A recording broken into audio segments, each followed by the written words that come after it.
ওই যে আগের ভিডিওতে বললাম, যেমন ভাবনা তেমন কাজ। আজকে আমার সকালটা শুরু করেছিলাম ঠিক এইভাবে। ঘুম থেকে ওঠার পরে সব কিছু গোছগাছ করে ঝাড়ু পোছা লাগিয়ে দিলাম। তারপরে ব্রাশ করে সবজি কাটতে বসে গেলাম। ওই যে একা থাকি, রান্না করতে হবে। তারপর স্নান করে পুজো দেখিয়ে চাপিয়ে দিলাম নিজের মতো অল্প করে ভাত।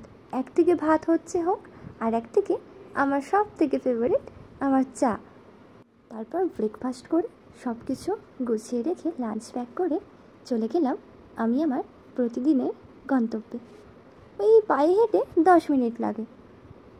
যদিও এই 10 মিনিটটা অনেকটা রাস্তা নয়, তবুও জানো তো কোনো দিন এই পায়ে হেঁটে রাস্তাটায় মনে হয় জানি কত দূর। যখন খুব লেট হয়ে যায় কিংবা ডিউটি থেকে যাওয়ার সময় খুব ক্লান্ত থাকি, তখন এই যে দেখো না, তোমাদের সঙ্গে কথা বলতে বলতে চলে এলাম আমি আমার গন্তব্যে। প্রতিদিনের মতোই আমি এখানে এসেই প্রথমে যেটা করে থাকি,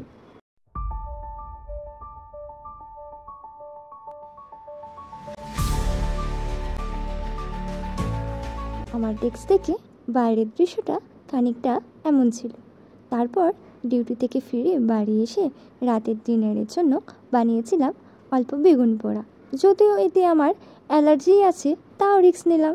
আজকের মতো এতটুকুই। দেখা হচ্ছে পরের ভিডিওতে।